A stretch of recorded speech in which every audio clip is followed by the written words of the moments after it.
She covers all traces of where she buried them. It's a good strategy.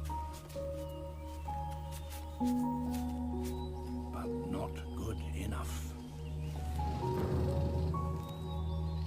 Hognose snakes have learned to keep watch on iguana nesting sites and to note the precise place where the eggs lie buried.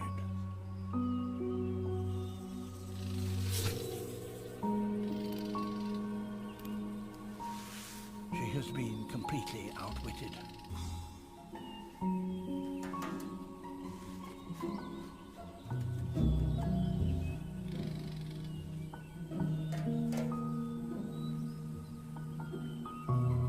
She can only stand by and watch as her precious eggs are eaten. Next year, she'll have to find a nesting site without a hog.